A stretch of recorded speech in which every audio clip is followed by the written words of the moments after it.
Hi, my name is Isra Anantawarasin. Welcome to the fourth session of Computer Networking and the Internet. Today we will discuss a few topics, including history of the Internet, how to get online, and some protocols that are used to connect households to the ISP and further on to the Internet. Let's start with the history of the Internet. The history of the Internet is closely related to the U.S. Department of Defense or DoD and its effort to create a reliable and resilient communication network that could withstand the challenges of the nuclear war. You see, during the Cold War between 1945 and 1991, nuclear attacks are major concerns of many countries, especially the US and the Soviet Union. So in around 1950s, the DoD was concerned about the vulnerability of its communication system to the nuclear attacks. The communication methods were based on the centralized telephone networks where the smaller nodes, like this, are connected to the larger hubs like this. And if one of the nukes hit one of these hubs, it could disrupt the communication capacity of the entire region.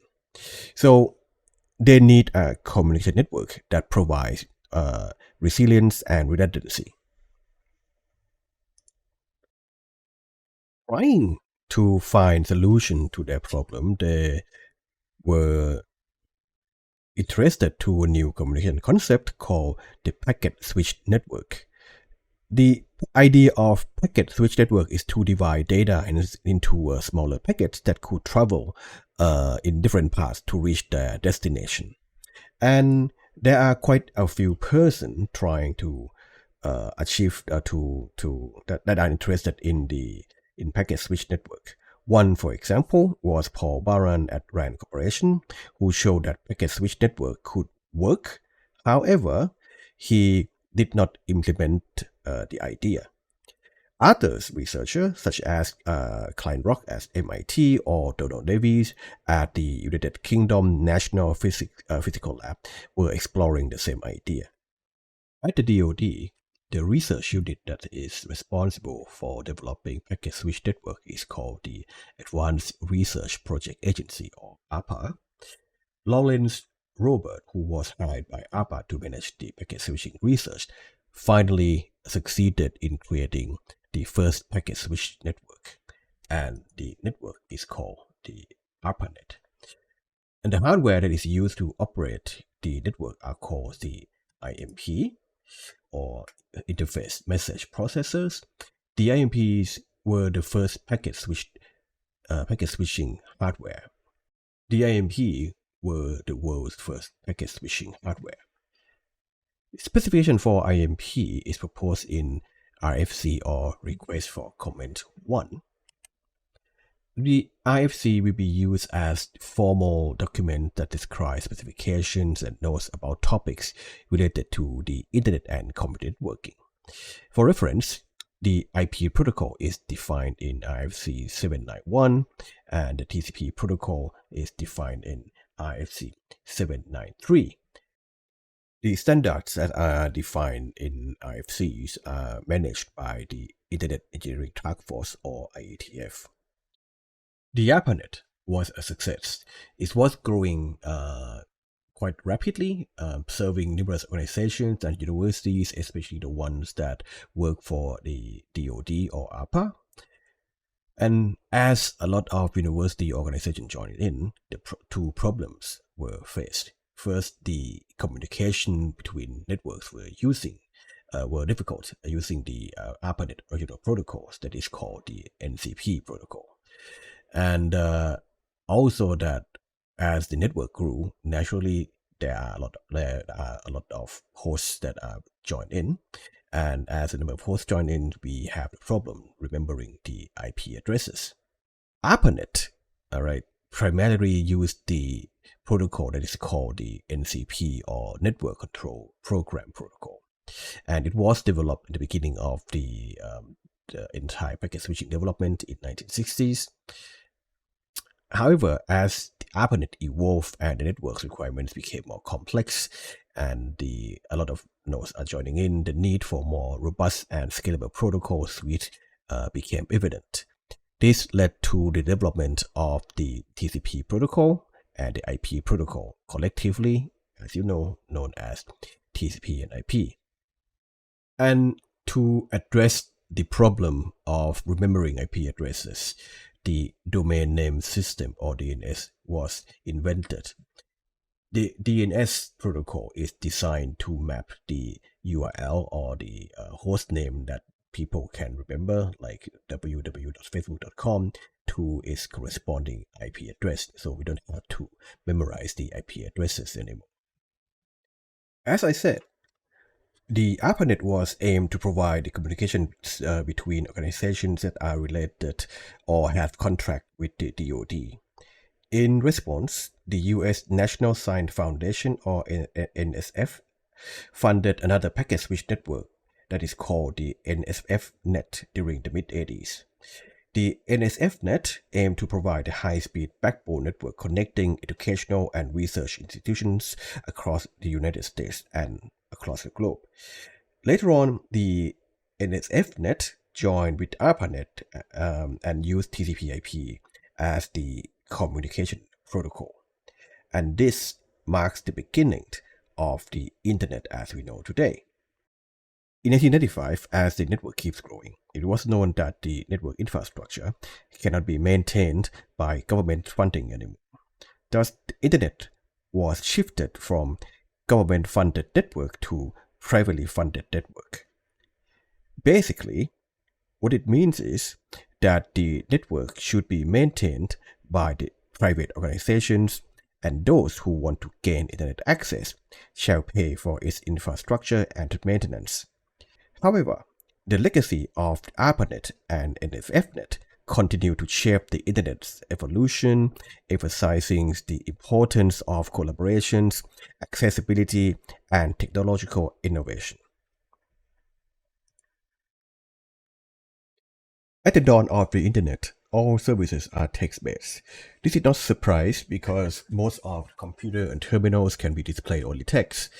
The Internet connections, including backbones, are also very slow, especially when you compare to today's standard.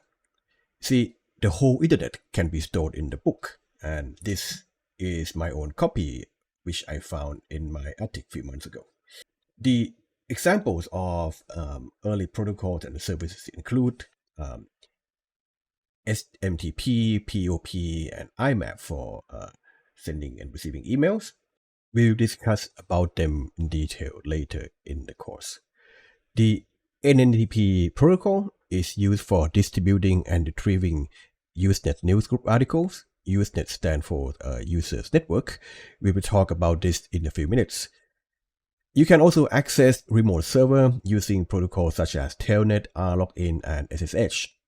Telnet is a protocol that allows remote access to computers over the network. User can use a Telnet client to establish a text-based connection to a remote server, accessing its command line interface as if they were directly connected to your machine.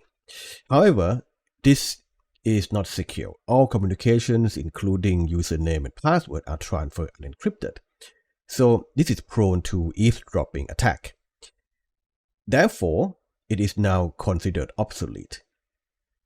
RLogin, or remote login, is a protocol that enables user to log in to a remote computer or network similar to Telnet, and also similar to Telnet. It lacks of encryption and security features and therefore obsolete. Today, we want to access other machines remotely. All right, if we want to do that, we use SSH or Secure Shell Protocol. SSH is designed from ground up to support encrypted communication, hence the name secure. It ensures confidentiality, integrity, and authenticity of transmitted data. And we will discuss all these points later when we discuss the network security. As a result, all the protocols like Telnet and RLogin are now replaced by SSH. When you want to transfer a file, File transferring can be done using FTP or file transfer protocol. All right. With FTP, you can access a file system on another machine just like your own. You can browse, change folder or directory, all right, or copy, rename the files, and of course download or upload files from and to remote servers. Anyway, similar to Telnet, FTP is also not secure and unencrypted. Therefore, today we use SFTP instead. SFTP is basically FTP protocol that runs over SSH protocol and therefore has the same security feature as SSH. Usenet was an early form of online communication and information exchange back in the 1980s and 1990s. You can think of Usenet as grandfather of Reddit or Tip.com or some similar services. Back in the day, no one knew about the internet, so the only people who use Usenet are mainly computer scientists, engineers, and basically geeks. Like today's forum, discussions in Usenet are separated in groups where we call them the news group. Each of these new groups may have different topics of discussion, just like in Reddit. An interesting feature of Usenet is that it is a decentralized network. So anyone can host a Usenet server and a user can connect to any Usenet server. When you post any message into a group on a server, the server will forward the message to other server automatically by what we call the news feed. So the messages will be synced across the globe over time. This also means that the messages will not be propagated in real time, kind of semi-real time. In any case, I find Usenet much better than current services that we see today, especially in terms of openness. Yes, today services are much easier to access and use and also support all kind of media. Your messages can contain text, images, video, etc. However, you must subscribe to their services, all right, and get annoyed by ads. Usenet, on the other hand, employs open standard, that is NNTP, and anyone can host a Usenet new groups using only open source software. And of course, you can also use open source software to access these groups as well. The Internet Relay Chat, or IRC, is a real-time text-based communication protocol that enables the user to engage in group conversations or private chats over the internet.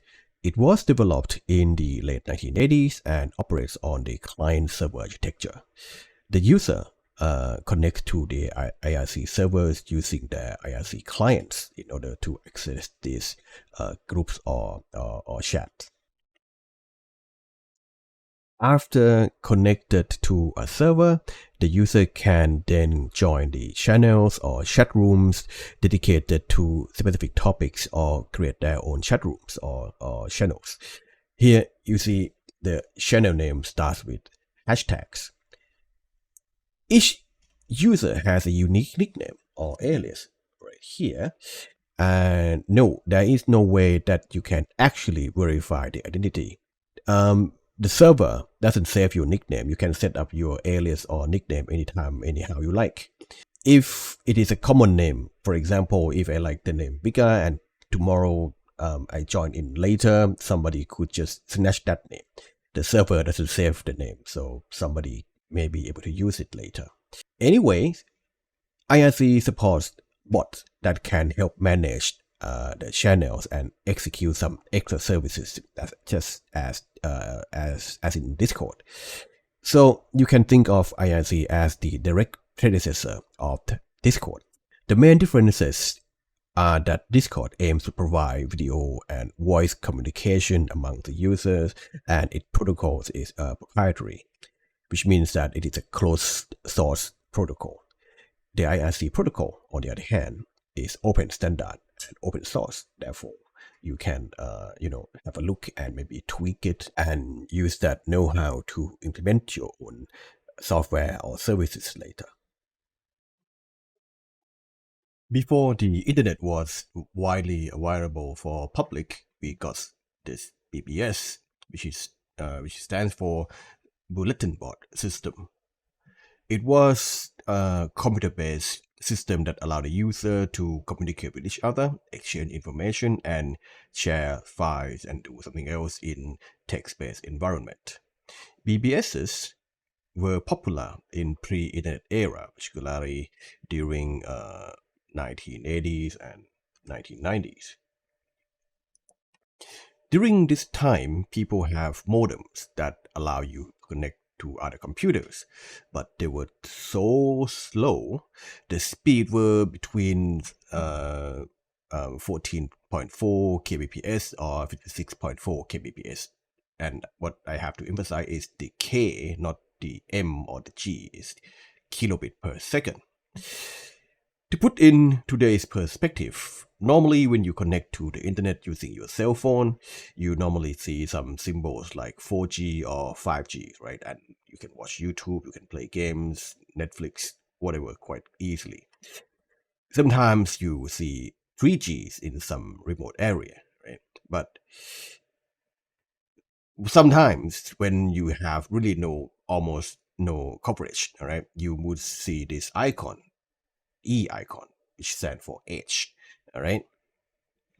And when you see this, you know that your phone is practically useless because you can't call, you can call, but you can't do anything else more than that. The modems we're talking about were slower, much slower than that. So, say you have a modem, all right, back in the day, so you have a modem, and which is an expensive device, but what can you do with that, right? You can either connect to your friend's machine to join a Doom or Wolfenstein session, but well, playing duo or two people was a bit lame. If you want to game, you need to go to internet cafe or maybe set up in your computer labs and university to play with a lot of people. Or you can bring your entire computer rig to a LAN party. A LAN party is an event where participants bring their own computers and monitors, mouse, keyboards, and everything to the same place. For example, to your friend's place or to a lab or some other venue to play games together. See, we didn't have DSL or fiber optics at the time, so if you want to play game over a modem or even early day internet, the best ping you could achieve was somewhere around maybe 100 or 300 milliseconds. Which, okay, I used to play Counter-Strike using modem, and if I got something right, like 100 millisecond ping, I'm grateful, which is really, really unplayable by today's standard. But we had no choice. So we need to bring our gaming rig into to the same LAN network to achieve lower ping, right? That means that we need to be at the same place, and therefore you need to bring your own machines to some certain places. So gaming in 1990s and early 2000 was quite a hassle, or you could stuck with this lowly consoles. But we did that. We passed that. My entire generation of geeks, we succeeded. Or if you don't go all in like that, you can join a community on BBS. And you could do a lot of things in BBS. All right. Well, not Doom. These are some examples of available services in BBS. These are the pictures that I got from the internet. All right, so BBSs provide a platform for user to post messages on various topics. These messages were organized into different category of forums, and there were software for that. User could read and reply to messages, creating thread discussions similar to modern-day forums. BBS also allow private messaging between users, enabling one-on-one or direct message communication. BBSs were also known for their file libraries, legal or illegal, right? Where the user could upload and share files such as software, games, document, images, you name it. In addition, many BBSs also hosted online games. Well, again, not like what we do today, but they are text-based or ASCII art games where the user could play against each other in turn because there is no really real-time solution for that. It has to be turn-based game like Rigs in this case, right? You could chat, download files, and do whatever it is there, but everything it was text-based. Therefore, we had to get creative, and this was the birthplace of what we now call ASCII art. See, something like this. You just use what you got. All right, you have only ASCII characters, 255 of them. Everything I explained to you earlier was killed by one huge bomb, the web. The web, or World Wide Web, was conceived by British scientist Tim Berners-Lee in the mid-1980s while he was working at CERN. CERN is a nuclear physics research organization in Europe. He envisioned a system to link and access research information stored on different computers and that can be referred to or linked together. In 1990s, Tim Berners-Lee published a protocol outlining concepts of the World Wide Web, and by 1991, he had developed the necessary protocols, including HTML or Hypertext Markup Language for creating web pages, and HTTP, Hypertext Transfer Protocol, for data exchange, and URLs, Uniform Resource Locator, for addressing resources. And the HTTP and HTML, and also URL, as you may know, are key elements in World Wide Web. In the same year, 1991, the first graphical user interface browser was created. It was called Mosaic. The development team was led by Mark Anderstein and Eric Beiner. But not only graphical user interface browser, you can also browse the web using text-based browser as well. Example of such browser called Lynx is shown here. Okay, you can still get Lynx today. It is available on most Linux distributions. And you might think, what is the point of using text-based browser? No, there is no point today, but back in the day in 1990s, when people still use modem and it was slow, cost is also expensive. All right, downloading pictures like this could be very expensive and slow. All right, and the text-based browser was one of the most dominant tools we had. Anyway, Mark Anderson later went on and co-founded Netscape Communications, which produced the Netscape Navigator web browser. Netscape was was the most popular web browser at the time. JavaScript was also supported by Netscape back in the day, but it was used for some nonsense like adding snowfall onto website during Christmas time. By mid-1990s, the web had rapidly expanded beyond academy and research into global phenomenon, leading to the dot-com boom and the rise of commercial websites.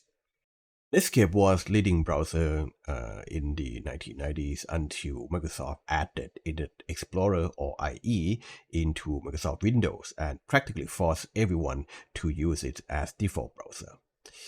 Well, since the Netscape Navigator was the leading browser and Microsoft trying so hard to push Netscape out and force everybody to use IE, this leads to what we call the browser wars. Both browsers want to dominate the entire market. All right, and browser wars went on for quite a while until Microsoft won in around 2000s. Still, open source projects like Mozilla's Firefox and later Google's Chrome challenged IE dominance. And now, as you know, Google Chrome is the most popular web browser. Anyway, the browser wars between Netscape and Internet Explorer created quite a few headaches because they were fighting. They didn't seem to collaborate well with each other. Some browsers may support some features, some browsers may not. Also, different browsers render web pages differently. This is particularly true for Internet Explorer, who did not want to follow any standards and try to add features on their own. And this led to HTML, CSS, and JavaScript standards as that we know today, and the entire industry do follow them now, because no web browser no web developer wants to add extra codes or add extra features to handle different behavior or different browsers. You guys are so lucky you did not have to endure all those pain we had back in the 1990s and 2000s. In the next section, we will explore a few technologies that allow us to get online. The first one is dial-up technology. Dial-up connections is one of the most popular methods to access the internet during the 1990s. Dial-up technologies and protocols, however, came much earlier than that. The technology utilized existing public switch telephone network, or ISDN, to establish a temporary connection between a user's computer and another computer, BBS, or an internet service provider. To send and receive data over telephone line, you use a modem. A modem or demodulator is a device that converts digital signals from a computer into analog signals that can be transmitted over a telephone line. Take a look at the picture of an early modem here. This is called acoustic coupler modem. To use it, you just place your ordinary telephone handset onto a modem. The modem will modulate digital signal into analog signal and send it through normal telephone line as a voice. The analog signal that is received from the other side will also be modulated back into digital signal and sent to the computer. You can say that two computers are actually talking to each other. As you can imagine, such modem could be easily interfered by noise, leading to errors and unreliable connections. Its transfer rate is also limited due to constraint of converting digital signal to audio tones. Therefore, new kind of modem were introduced. To use these modems, you just have to plug the telephone cable directly into the modem. These kind of modems were the ones that were widely used during the 1990s. A notable protocol to manage the connection establishment and data transfer over telephone line is called V90, which was a significant improvement over earlier modem standards, offering maximum download rate up to 56.4 kbps and upload rate up to 33.6 kbps. It might sound slow, yeah, but it could actually get slower in practice. How slow?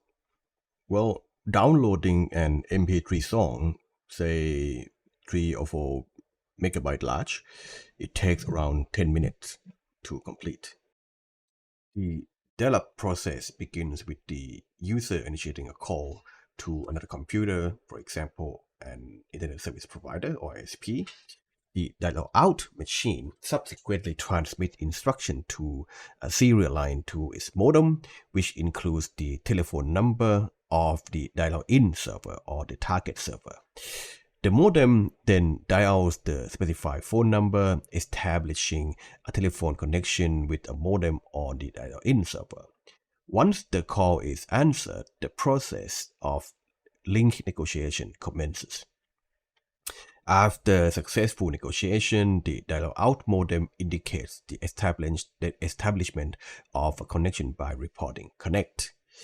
This entire dial-up procedure is managed by the point-to-point protocol, or PPP, ensuring reliable data transmission and communication throughout the process. Given that the dial-up protocols utilize analog signals to transmit data over telephone network. The process involves an actual dialing or calling to the dial-in machine or recipient machine. The procedure comprises distinct steps in which modems are actually initiate a call and to establish a connection through voice signals. And you can hear the entire process. So let's hear it.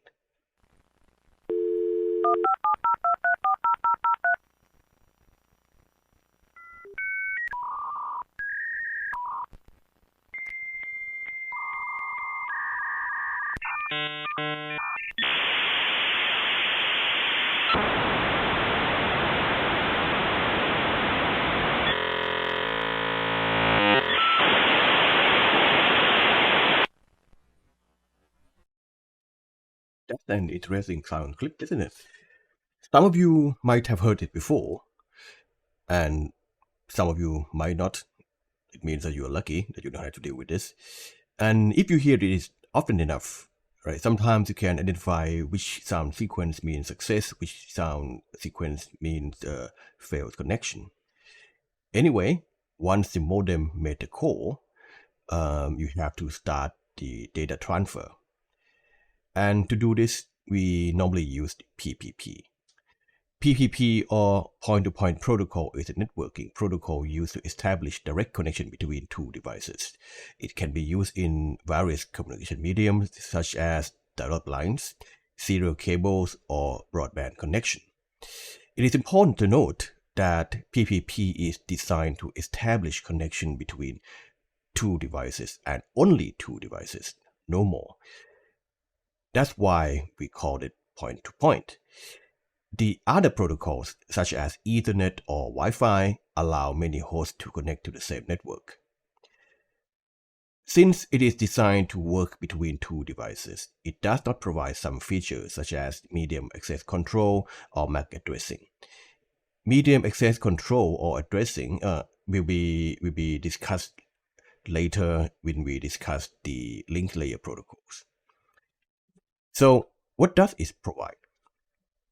The main functionalities of the PPP include first, link establishment.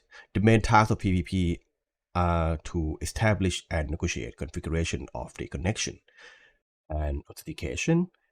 PPP supports many methods to verify and authenticate the users. See, if you call an ISP to access to the internet, the ISP needs to verify whether you are the paying subscribers or not. When the communication is complete, PPP is used to terminate the link and release the associated resources. PPP also includes error detection and correction mechanism to ensure reliable data transmission as well. Apart from what are listed here, it also supports advanced features such as compression and network layer protocol encapsulation as well. How does PPP work? PPP uses Link Control Protocol or LCP to establish, configure, and terminate connection. PPP negotiates connection parameters like authentication methods, error detection mechanism, compression settings, and other parameters like datagram size and escape character. LCP is also used to terminate the link and release associated resource when the communication is complete.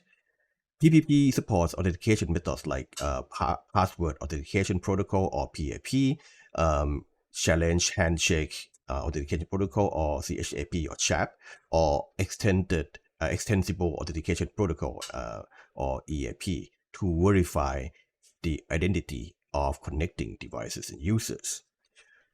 Once the authentication is done, the link is established and higher protocol can start its configuration process and data transmission. What we have discussed earlier were dial-up protocols that allow two hosts to connect to each other by modulating digital signal to analog signal. In a sense, they are still analog technologies. But Can we send digital signal through the telephone line directly without translating or modulating into analog signal?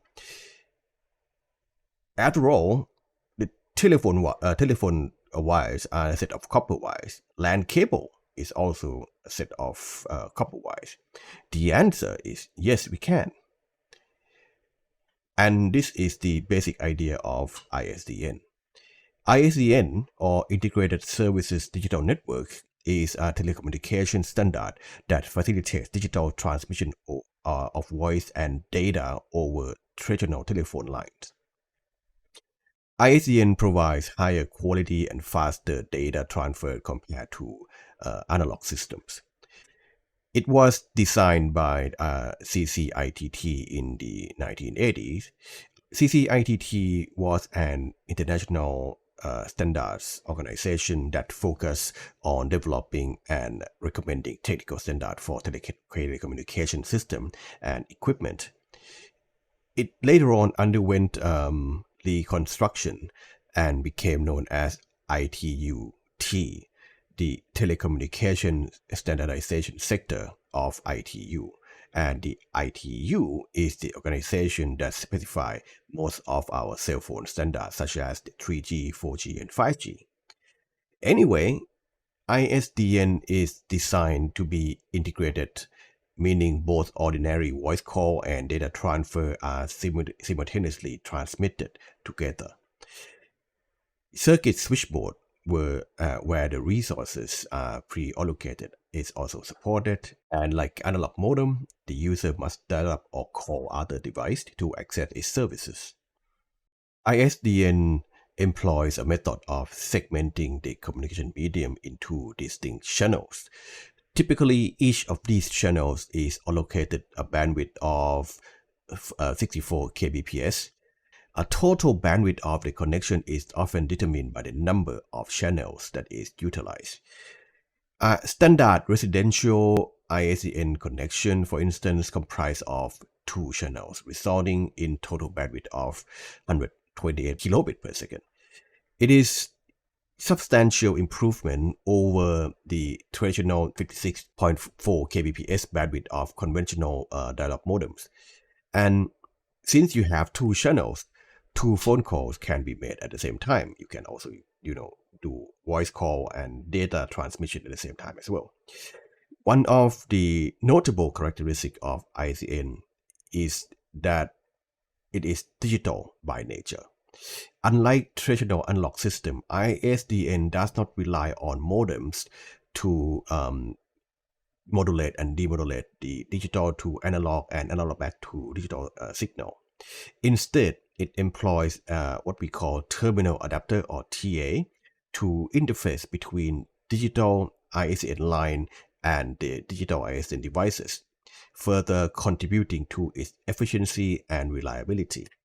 ISDN experienced a significant adoption in Europe, for instance in Germany and in France, but it was not so popular in North America. While the speed of 128 kbps was an improvement compared to 56.4 kbps in the older system, it's still much slower when compared to more advanced technologies like DSL. ISDN was conceived as a comprehensive telephone service with added features rather than being primarily designed for broadband internet access, which basically means like data first or data only services. Among these extra features were functionalities like caller ID, three-way calling, call forwarding, the thing that you do with your mobile phone every day, and video phone capabilities and fax services. However, more recent iteration of the Global System for Mobile Communication, or GSM, basically your cell phone, and newer public switch telephone network, or PSTN, have also integrated many of these capabilities in them already. So ISDN in turn doesn't bring much, right? And it wasn't there for long. The trend is moving strongly forward the DSL and fiber optic technologies, which provide significantly higher data speed and more reliable data connection. We have mentioned DSL many times in our lecture, and some of you might have used or maybe is using it right now. It is time to discuss about DSL in detail. DSL, or digital subscriber line, is a broadband technology that uses existing telephone lines to deliver high-speed internet access and data transmission. DSL exploits the unused frequency ranges within the normal telephone line, allowing simultaneous voice and data communication without interference between each other. See, modem, ISDN, and DSL are technologies that try to do the same thing. They try to utilize existing telephone line. But why? Because in most countries, telephone lines are already available to most of their population. After all, the telephone technology is there for more than 100 years. So DSL try to do the same thing, utilizing existing telephone network to send data as fast as possible. DSL offers several variations, but we can categorize them into two main groups: DSL, ADSL, and SDSL. ADSL, or asymmetric DSL, provides faster download speed compared to upload speed, making it suitable for activities like web browsing, video streaming, and also online gaming. SDSL, or asymmetric DSL, on the other hand, offers high symmetric speed, which means that upload and download speed are the same, make it better suited for applications that require significant data upload, like video conferencing or uploading large files or server hosting. And as mentioned earlier, DSL exploits unused frequency range within the telephone line to transfer data. A device called DSL filter, or commonly known as the splitter, is essential to ensure that voice and data transmission can coexist without interference. Without the splitter, voice and data signals could interfere with each other, leading to noise, disruptions, and poor signal quality. When I said there are many variations of DSL, I mean a lot of them. We will discuss a few of them here, focusing on ADSL technologies because they are commonly used to access the internet. See, in this table, we have common names in the first column, okay, followed by the standard names, I mean the official name, and the speed, download and upload speed. And for the last column shows the years that these standards were released. But you don't have to care much about all this. Just remember that VDSL is faster than ADSL, and 2 and 2 plus variations are faster than their base protocols. So let's discuss the first and original DSL. ADSL offer the higher download speed compared to traditional dial-up connections, like much faster. All right. Typical download speed of DSL can range from 1 to 8 megabit per second, and we are talking about megabit per second, not kbit per second, as in the dial-up and ISDN connections. And upload speed might be around 128 kbit per second up to 1.3 megabit per second. However, the maximum speed that is shown here are theoretical. The factors such as signal quality, cable length, or distance play important roles in the transfer rate as well. The next one is the ADSL2. ADSL2 is an evolution of the original ADSL technology. It improves upon the performance and capabilities of ADSL by enhancing error correction, increasing maximum transfer rate by optimizing line synchronization. It supports the data transfer up to 12 megabit per second downstream and 3 megabit per second upstream, depending on the quality and distance from the households and telephone exchange node. We're going to discuss about that later. DSL2 Plus further increases download and upload speed by increasing available bandwidth. by using wider frequency range for data transmission. Let's have a look. The gray area here, all right, is the bandwidth of plain old telephone service, or POTS. This refers to normal voice call that we use since the last century. The orange area here is the bandwidth of ADSL2. All right, and the green one here is the bandwidth that is used by ADSL2 plus. This is the extended area. All right, and wider frequency range allows for higher speed while maintaining backward compatibility with ADSL and ADSL2. Typical download speed can range around 8 to 24 megabit per second, and upload speed can be around 1 to 3 megabit per second. Next one is VDSL, or Very High Bitrate Digital Subscriber Line. VDSL was introduced as an enhancement to traditional ADSL technologies. It offers significantly higher data rate by using even wider frequency range and advanced modulation technique. Let's see how VDSL expands the bandwidth. All right, as you can see here, this is the bandwidth of VDSL2. It pretty much doubles the bandwidth. That's not even double. I mean, like, this is 2.2 megahertz, and this is 12 megahertz. So it's much, much, much larger than the original ADSL. And you may ask, why? Why don't we just use all these frequency ranges in the first place? Well, we wanted to, but we could not. To access such high frequency ranges, you need better signal processing algorithm and more powerful and expensive digital signal processor. And we simply didn't have that back in the day. All right, and not until these technologies are widely used, the processor are getting cheaper and cheaper. All right. Anyway, VDSL2 introduces improvement in modulation schemes, error correction, and noise management, and as a result, it offers even higher data rates, reaching download speed of around 200 megabit per second and upload speed up to 100 megabit per second in ideal conditions. But again, nothing is ideal.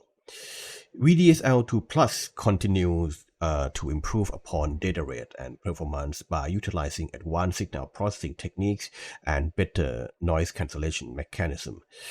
VDSL2 Plus achieve download speeds that can exceed 300 megabit per second and upload speed of up to 100 megabit per second in optimal or ideal conditions. And lastly, we have GFast here. GFast is DSL technology that allows for gigabit level data transmission without the need of extensive fiber optic or cable deployment. GFast is particularly effective within short distances from distribution point, offering cost-effective solution to areas where laying or fiber optics cables are not feasible or just too expensive. All right. Well, you might not see GFast. I'm just putting it there for the sake of completeness. But if you subscribe for DSL today, what you would get from the ISP in Thailand would be something like a VDSL2 or VDSL2 Plus. All right. These are the versions that are commonly used right now. Anyway, all these technologies are based on copper wire, so they try to provide internet services over the traditional telephone network. But almost no one is using the telephone line or landline anymore. I believe VSL will be obsolete soon, or at least in Thailand. Current technology would be fiber optics, which we will discuss later. Now, let's see how DSL works. When you want to connect to the internet using DSL, the first thing you do is to subscribe for the service with an ISP, like Tree Broadband or True. Once you paid the fee, All right, they will give you a device, normally called a DSL router or just a router. Sometimes, well, correctly, it should be called the DSL modem. You're gonna have, okay, after you bring this device back home, you will have to wait for a few days for the technician to install the internet at your place. Well, the internet installation, in this layman term, the process that is basically connecting your telephone line or your router to the service node. And this node is called DSLAM. A DSLAM, or Digital Subscriber Line Access Multiplexer, is a kind of a central exchange node that aggregates and distributes the internet services to multiple users over existing copper telephone lines. Many residences in the same area may connect to the same DSLAM. That is, the DSLAM collects all connections, aggregates all connections from many households or offices or any places in the same area together, and then further forward this to the ISP, and that is why we call it a multiplexer. At the ISP, there is another device called BRAS, okay, BRAS, BRAS, that acts as the gateway between the DSL network and the ISP core network. BRAS, or Broadband Remote Access Server, acts as the gateway between DSL network and the ISP's core network. When a user initiates a connection, BRAS performs the authentication, assigns the IP address, and manages the connection. See, after you connect to the ISP using your DSL router through the DSLAM, you still need to identify yourself as a service subscriber. That is, you are the paying customer. And this is one of the main tasks of BRAS. Once you are authenticated, BRAS assigns the unique IP address to your DSL router, enabling proper data routing and communication between your router and the internet. After the authentication is done, the IP address is given, you can establish connection through the ISP core network and further to the internet. The pink cloud here indicates the internal core network of the ISP, and the gray or brown cloud here indicates the internet or the network beyond the ISP. Also, BRAS may gather usage information to support accurate billing and tracking of data consumption. It is also important to mention that there is no dial-up process here. Once your DSL router is installed and connected to a DSLAM, you are connected 24/7. Since one router can connect to one DSLAM and one DSLAM can connect to one ISP, there is no need to press a number and call anyone, unlike dial-up services that we mentioned earlier. The DSL technology provides always-on internet connection, meaning that the connection remains active and available for use without requiring user to manually initiate or make the phone call or even terminate it. This always-on characteristic eliminates the need to wait for a connection to be established each time a user wants to go online.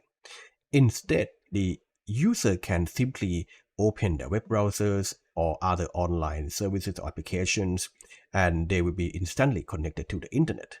However, it is important to note that the ISP may disconnect your connection at any time, which they often do, typically on a daily basis. Fortunately, your connection is promptly re-established automatically, ensuring that you don't experience any noticeable interruption in your ongoing internet session. Now, let's talk about one of the fastest connection technologies available today, the fiber optics. In the past, fiber optics was aimed at the internet backbones or connections between or within large organizations where higher bandwidth is required, or when the data must be transferred over a long distance, for example, across countries or even across ocean. But today, it is available to almost everyone and everywhere, especially in large cities. Fiber optics employ thin strands of glass or plastic known as optical fibers to transmit data using light signals. These fibers have unique ability to carry large amount of information over a long distance at extreme high speed. The data bits can be transmitted through fiber cables by shifting or modulating the phases of carrier light wave.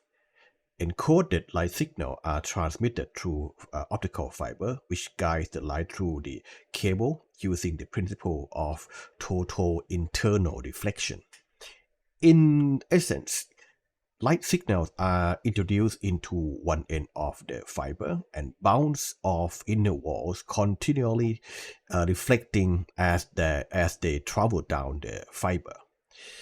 Once the signal arrives at the receiver at the end of the at the other end of the cable, the photo detector at the receiving end converts the incoming light signals into electrical signal.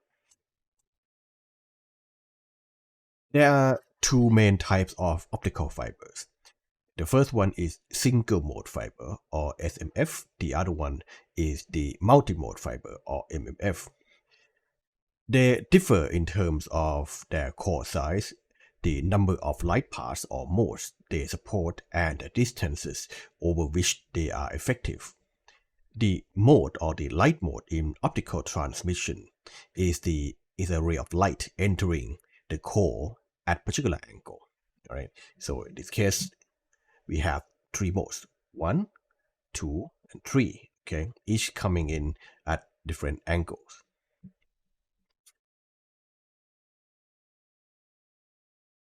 And single mode fiber, in essence, means that it only supports one light wavelength, or basically just one line of light right here.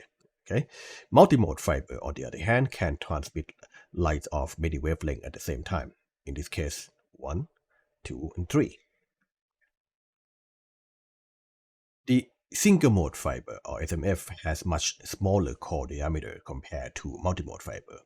This small core right here, this part is the core. Okay, this small core size allows only one mode of light to propagate along the fiber, which results in minimal dispersion or spreading of light pulse. So basically, it means that it cannot bounce; it just goes straight. All right.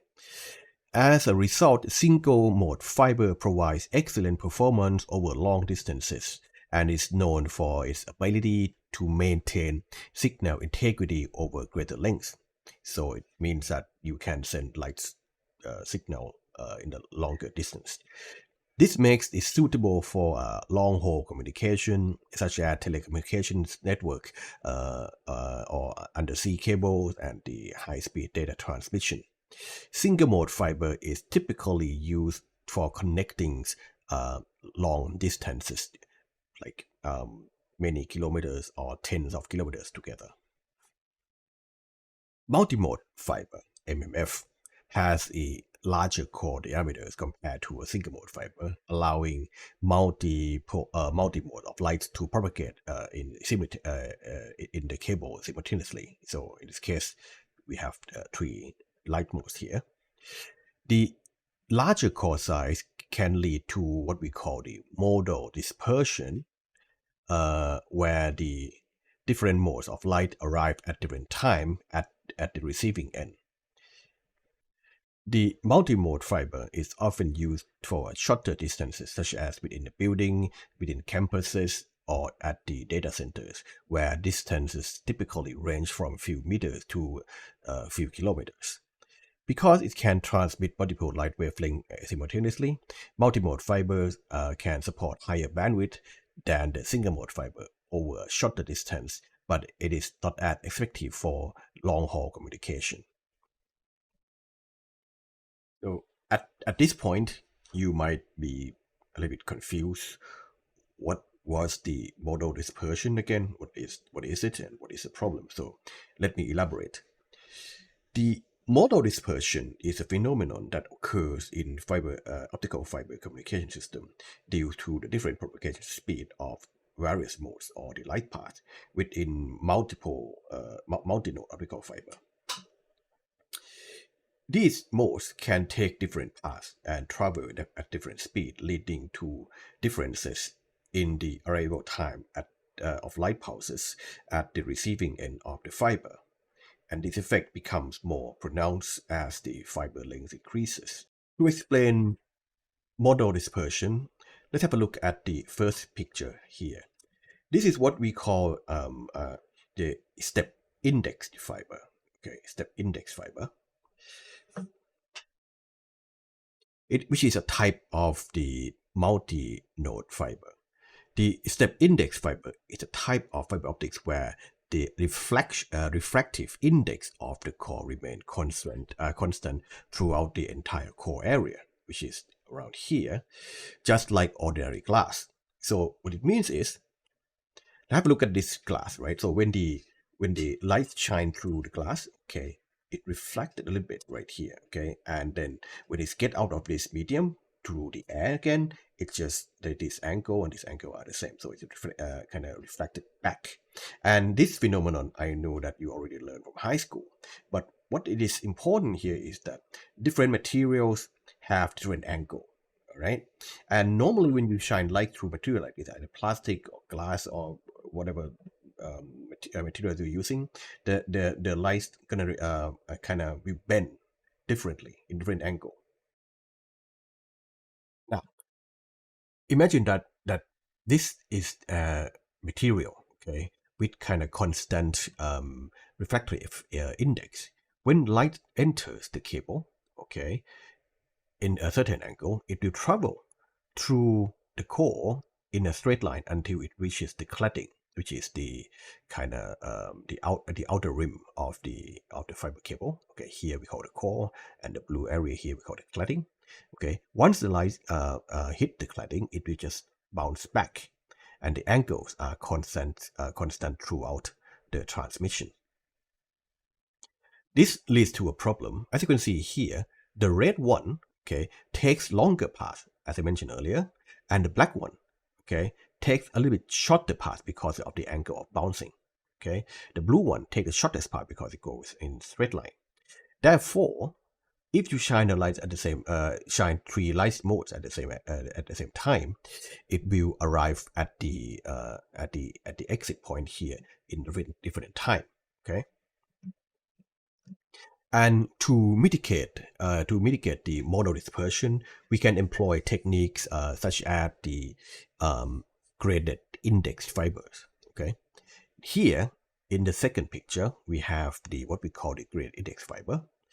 In the graded index fiber, the refractive index of the core gradually change from higher at the center to the lower at the edges. Okay, this gradual change in refractive index allow the light to travel in curved path within the core, reducing the effect of model dispersion.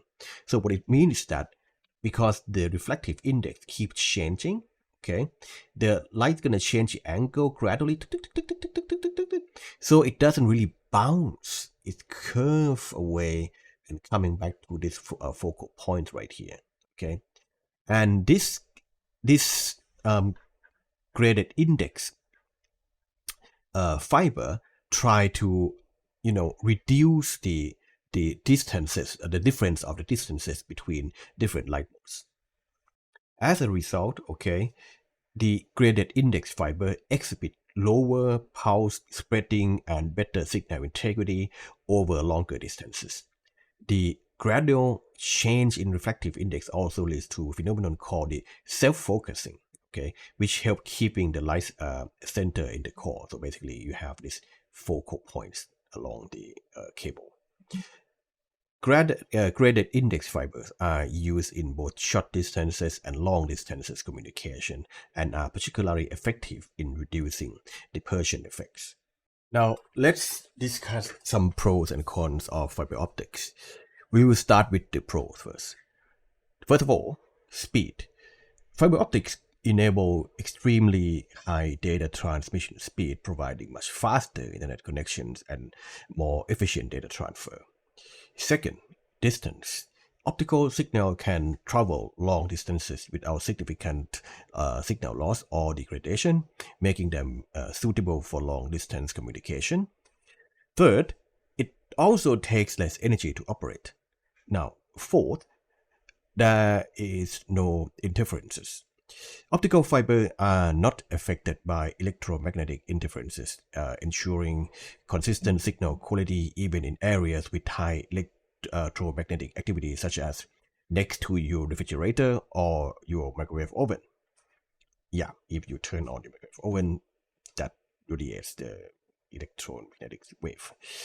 Also, fiber optics do not radiate electromagnetic signals, making them difficult to tap or intercept, enhancing the security of transmitted data. Now, how about the cons?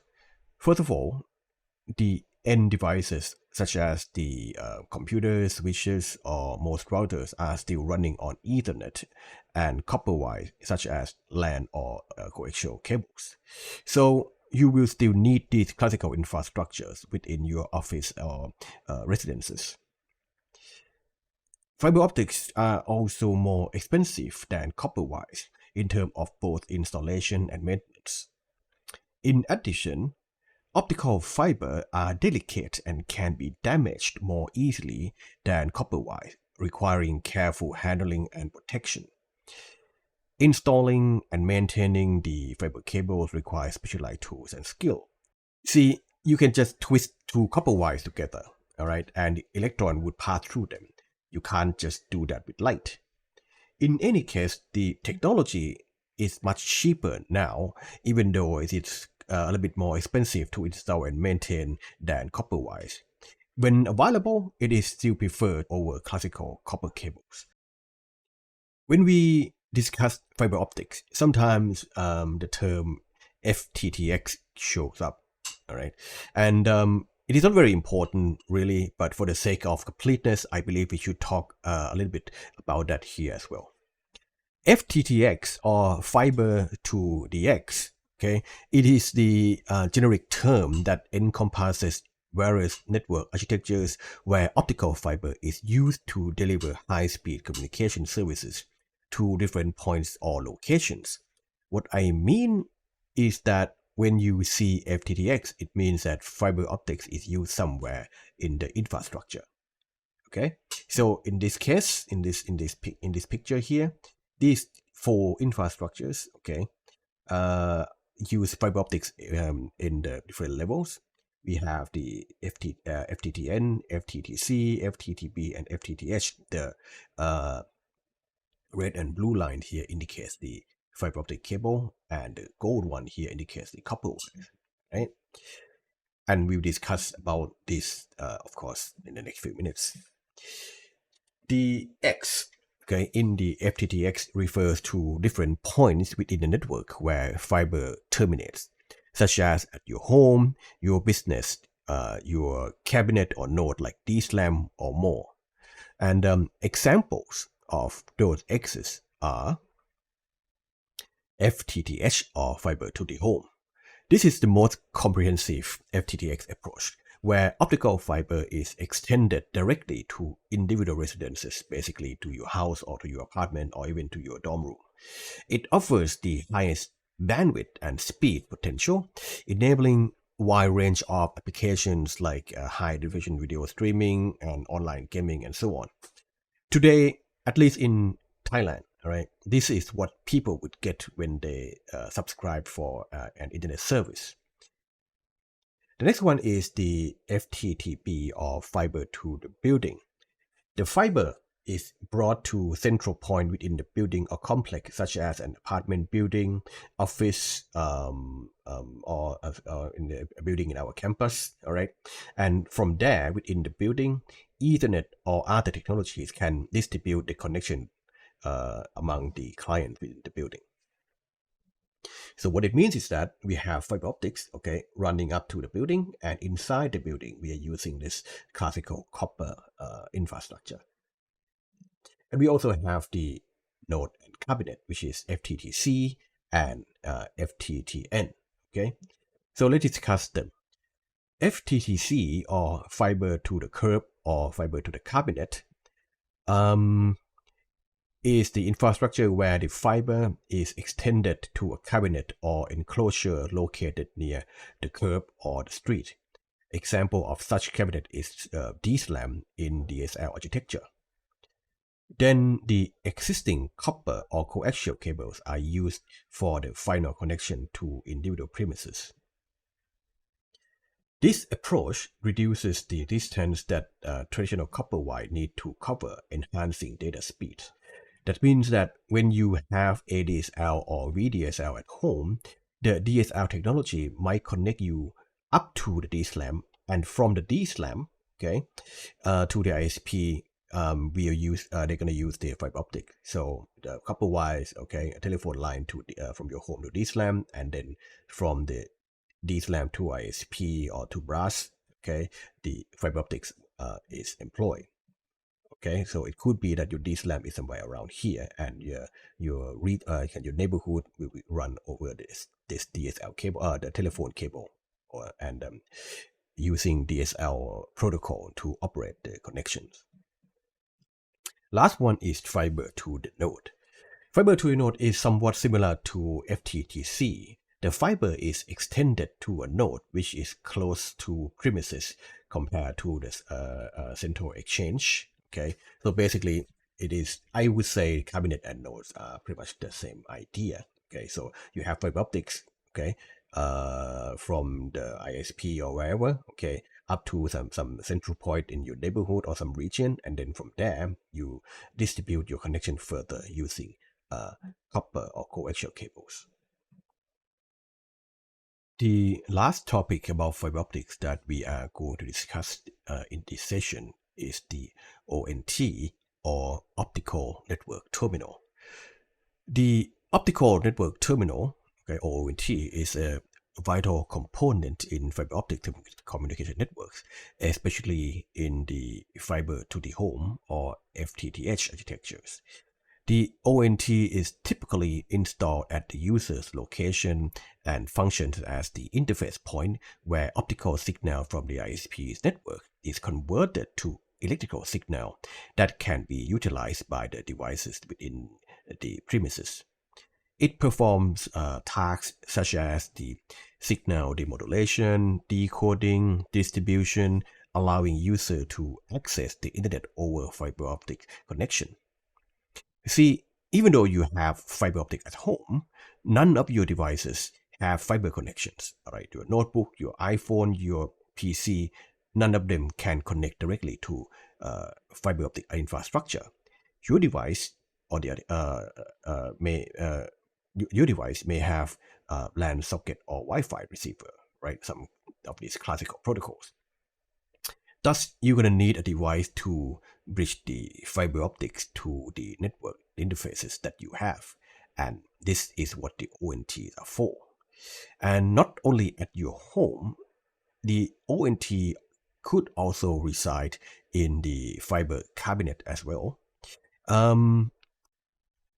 This is the device that bridged, for example, the DSL and the fiber optic infrastructure together, okay, at the DSLAM. The image here on top is the ONT, similar to what I have at home. All right. On the other hand, on the image below here shows the ONT in a network cabinet. Okay, this will be the last topic that we will discuss today. Okay, we will discuss some important organizations related to computer networks. The first organization is IETF, or Internet Engineering Task Force. They are responsible for developing and maintaining a wide range of Internet protocol standards such as IP, TCP, FTP, SMTP, to name a few. So basically, the protocols that related to the Internet are, overseen by the IETF. These standards are documented in RFCs, or requests for comments. The next one is the IEEE, or Institute of Electrical and Electronics Engineers. Well, they involve in defining network standards, especially the ones that are related to Ethernet or LAN, okay, including wireless LAN or Wi-Fi as well. Additionally, IEEE publishes highly regarded scientific journals and articles that contribute significantly to the field of engineering and technology. You might came across some of those conferences or publications as well. The last one is the ITU, or International Telecommunication Union, formerly known as CCITT, which is the abbreviation for its French name that I try very hard so many years to pronounce, but I still cannot. So I will just let Google to do it for us. Comité consultatif international téléphonique et télégraphique. Yeah, that name would work in 1800s when it was founded, but it wouldn't work today. Definitely not. No wonder why they changed the name to something easier, like such as ITU. Anyway, the standards that are issued by ITU is mainly the cell phone or mobile phone related, such as the 3G, 4G, or 5G. Okay. So in conclusion, we can, is it not quite correct, but I think you can group them like this. IETF is responsible for the Internet protocols. IEEE or IEEE is responsible for LAN or wireless LAN. Okay, and ITU is responsible for something outside like a cell phone or mobile phone. All right, that's it for today. It took me quite a long time to finish this simple video, right? I didn't think that it would take this much time, and thanks a lot for listening to this point. Okay, we will see each other again in class. All right, enjoy. Thank you.